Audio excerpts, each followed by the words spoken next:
the skies over Kyiv and the free cities of Ukraine. Artillery and armor are going to strengthen Ukraine lines, enable their forces to synchronize fire and movement for either offensive or defensive operations. Long-range fires will challenge Russia's ability to command and control, protect, and sustain their forces.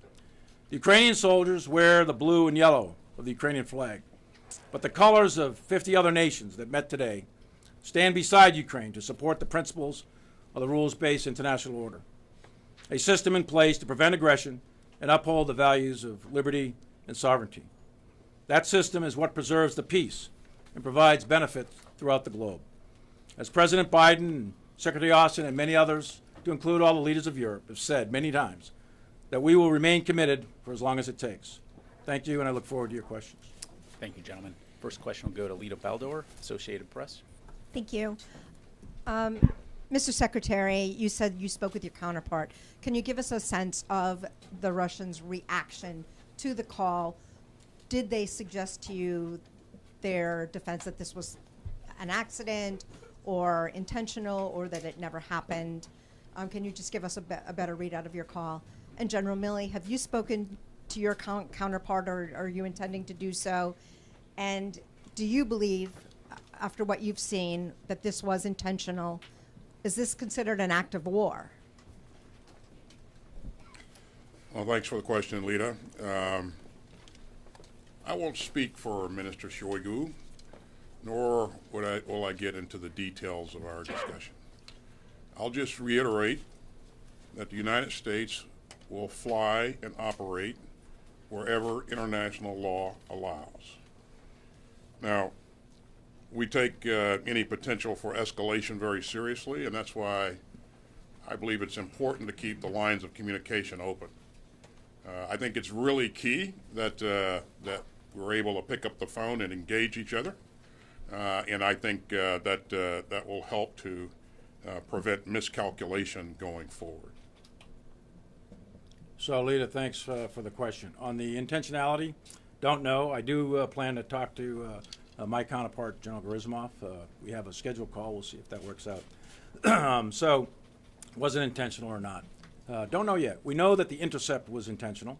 We know that the aggressive behavior was intentional. We also know it was very unprofessional and very unsafe. The actual contact of the fixed-wing Russian fighter with our UAV, the physical contact of those two, not sure yet. That remains to be seen. But I can't. I can tell you with certainty, though, that we have absolute evidence of the contact and the intercepts, et cetera, and it's very aggressive. You've heard about the dumping of the fuel and everything else. We have video evidence of all that. So there's no question that part of it's intentional. The actual physical contact of the aircraft, that I'm not so sure. So we'll have to figure that out. That we're not positive of that yet.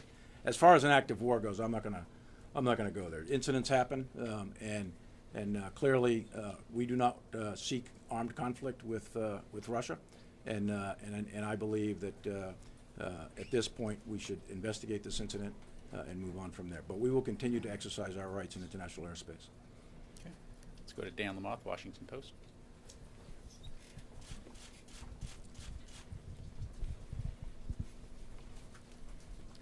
Gentlemen, thank you for your time today. Secretary Austin, announced and likely presidential candidates already have declared that Ukraine should not be an American priority. Given that the Biden administration has promised to support Ukraine for as long as it takes, are you concerned that election rhetoric could undermine support for Ukraine in Congress or with the American people? And then Chairman Milley, the MQ-9 came down in the Black Sea, where the United States has not had any military vessels for more than a year. Is it fair to say that the U.S. will not recover this MQ-9? And do you have any concerns about what value it might have to Russia, either strategically or for propaganda? Thank you.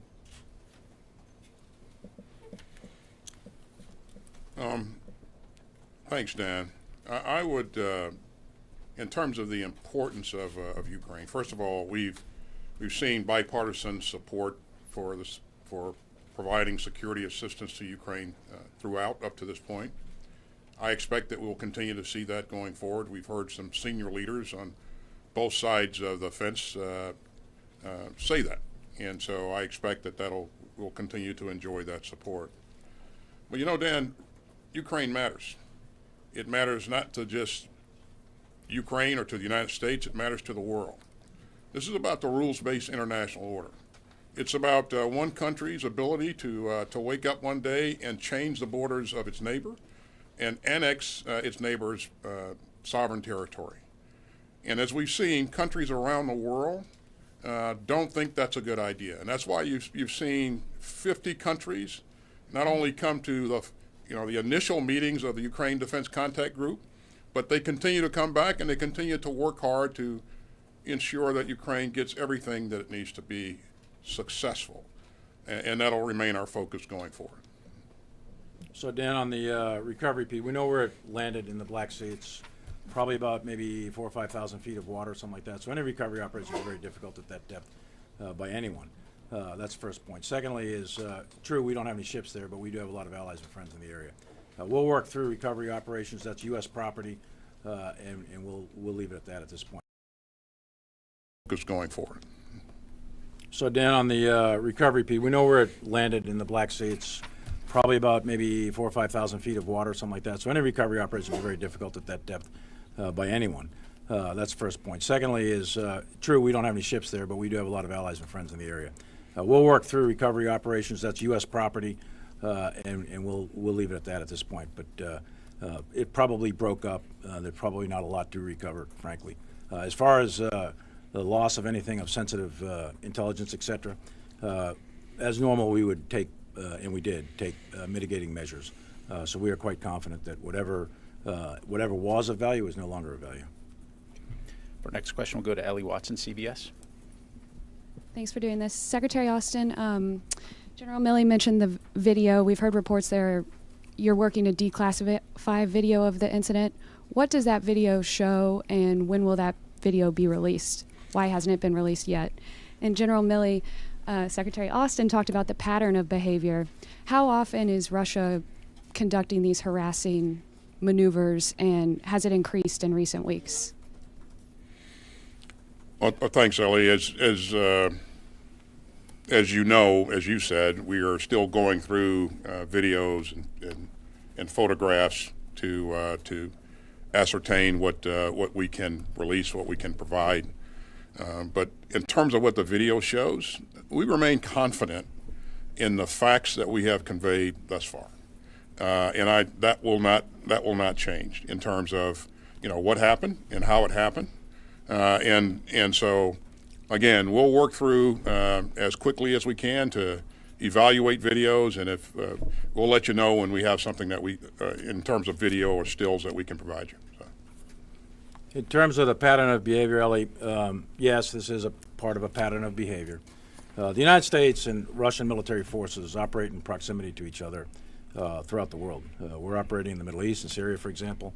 We have areas up in Alaska that routinely either maritime or aerial vessels come in contact in the maritime areas outside of Hawaii, for example, but also obviously in Europe and particularly in Ukraine. So the fact that we operate in proximity to each other is not particularly unusual, and we do try to establish deconfliction channels in order to make sure that our forces are physically separated and we don't have incidents like this. But there is a pattern of behavior recently where there is a little bit more aggressive actions being conducted by the Russians. We think we haven't completed our analysis as to why that's happening. And it wasn't just involving us. There was some incidents earlier with the British and some other nations as well. So there is a pattern of behavior going on here, and we have to figure out exactly what the way ahead is. I think that was one of the fundamental reasons for Secretary's call to Minister Shoigu, and one of the fundamental reasons for my call to General Gerasimov. Go to Nancy Youssef, Wall Street Journal. Thank you. General Milley, I was wondering if you could clarify something you said earlier. You said the U.S. has a lot of allies and friends in the region, referring to the Black Sea. And might it take from that the U.S. is prepared to send or request allied ships to go in and survey and possibly recover the drone, or is the expectation that the U.S. does not intend to recover the drone? And then, Secretary Austin, I'd like to go back to some comments you made in Brussels. You said that Bakhmut was largely symbolic. Are you concerned that the Ukrainian investment in Bakhmut potentially takes away resources that could be applied to the spring offensive and risks the outcome of that offensive? Thank you. If you don't mind, I'll go first. Nancy, first of all, let me applaud the valor, the persistence that we've seen from the Ukrainian soldiers. They have done amazing things in Bakhmut. I think the Russians have been working to take Bakhmut for some 7 months. You're listening in there to Secretary of Defense Lloyd Austin make some remarks alongside General Mark Milley. Some of you are going to see a quick 2-minute break. The Ukrainian soldiers.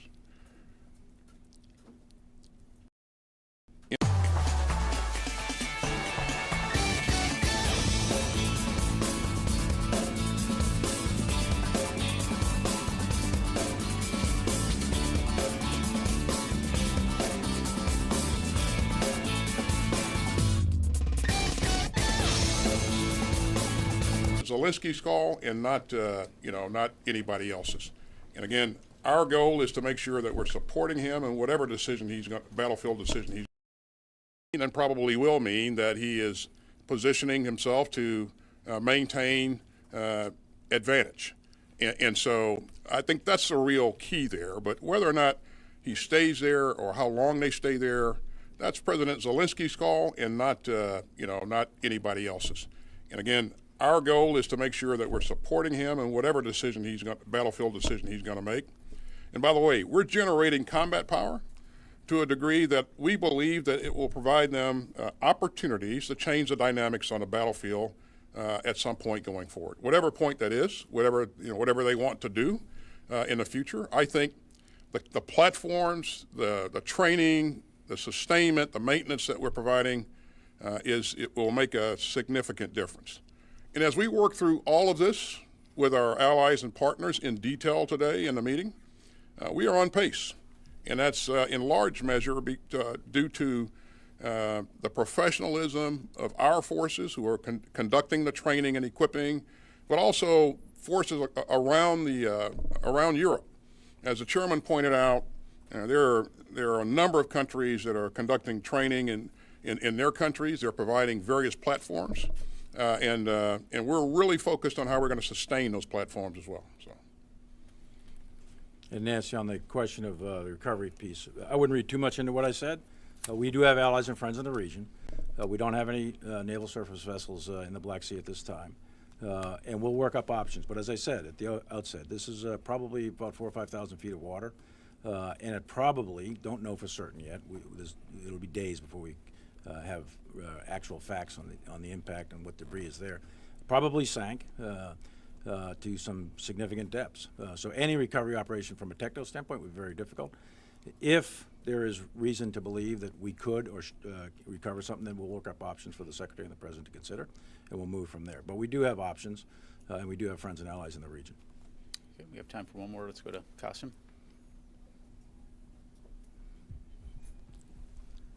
Thank you very much for your time, gentlemen. I have 2 questions. Chairman Milley, you were in Syria earlier this month, and that visit hit a lot of headlines in Turkey. And eventually the Turkish Ministry of Foreign Affairs summoned Ambassador Flake to the ministry to provide an explanation. What was the message behind your visit, sir? And to Secretary Austin, Turkey has requested to buy new F-16s and also modernization kits for its existing fleet. And Ankara is saying that lack of approval as soon as possible will not only undermine the Turkish national security, but also the security of NATO. So I would like to ask your insights on this assessment and your thoughts about providing Block 70 F-16s to Turkey. Thank you. Yeah, well, Turkey's a NATO ally, and we have a long-standing, strong relationship with Turkey, and we intend to do everything possible to keep it that way. It's real important to us that we maintain interoperability between our NATO allies, and so that'll always be a focus. It'll always be a priority. As you know, typically we don't comment on any pending equipment sales prior to Congress being notified, so I don't have any comments to make on that particular FMS case. But again, I would just highlight the fact that Turkey remains a very valuable partner, and we'll make sure that we're doing everything we can to continue to strengthen our relationship. And for my visit, it was nothing more than a routine troop visit to determine the task, purpose, mission, to go out and check on that, see how we're doing, and to assess things like force protection, et cetera. We've got almost 1,000 troops in Syria, and they are at risk. They are attacked from time to time with various types of munitions by various actors that are in the area of Syria. So I want to go over and check on them and to make sure that the mission is validated and come back and report out to the Secretary on what that is. With respect to Turkey, Turkey and the United States have a common interest here, and we have had a common interest for years. We've been there for years. And the common interest is to ensure the enduring defeat of ISIS. ISIS, the caliphate, was destroyed, but the organization, there's still remnants of that organization over there. There's still refugee camps and prison camps that are there that we're helping out folks, training folks to help secure those. So it's in our interest, and it's in Turkey's interest. And it's for sure something that I needed to do, and it's perfectly appropriate for the chairman to go check on how the forces are doing, and especially when they're in harm's way. Secretary Austin, General Milley, thank you very much. Gentlemen, this concludes the time we have available today. Thank you very much. Say whether you criticized or condemned or any words about what happened?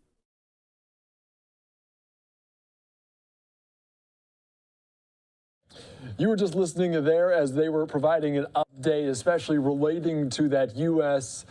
Drone that was hit by a Russian jet, and it crashed into the Black Sea. Of course, following this very closely here on Live Now from Fox. You heard remarks there, and a reporter initially asked Defense Secretary Lloyd Austin, is this an act of war? And obviously, he was very choice with his words, talking about they didn't know the intent of this act. But Mark Milley, the chairman of the Joint Chiefs of Staff, a general there, said it was, quote, very aggressive, unsafe, and unprofessional. They also were talking about recovery efforts, and they've already made mitigating efforts to make sure any sensitive material with the technology or otherwise was handled there.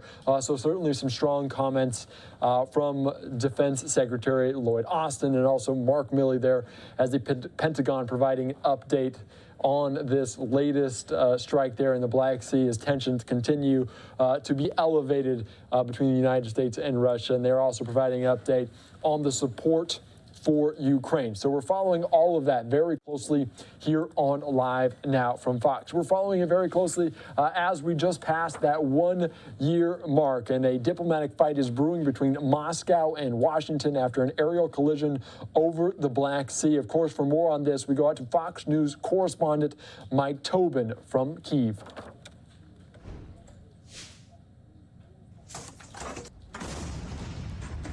It's the first direct encounter between U.S. and Russian forces since the war in Ukraine began. A Russian fighter jet colliding with an American military surveillance drone over the Black Sea on Tuesday morning, prompting harsh accusations from both sides. The Pentagon says the drone was over international waters and the Russians acted unsafely and irresponsibly. Make no mistake, the United States will continue to fly and to operate wherever international law allows.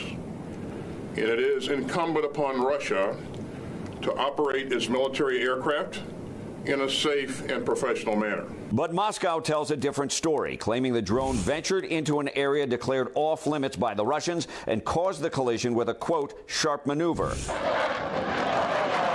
The jets were only scrambled because it appeared to be heading toward the Crimean Peninsula, occupied by Russia since 2014. The flight of the unmanned aircraft was carried out with transponders turned off, violating the boundaries for the use of airspace. The Kremlin says relations with the U.S. are now, quote, at their lowest point in a very lamentable state, warning American aircraft to stay away from their airspace. But lawmakers on Capitol Hill are demanding a tough response from the Biden administration, saying it's the only way to deter the Russians. I think we should send 3 more drones over that area and show the Russians that We don't care what they say. We can fly there anytime that we want. The Pentagon said Wednesday it is not clear if the drone can be recovered after crashing into the Black Sea.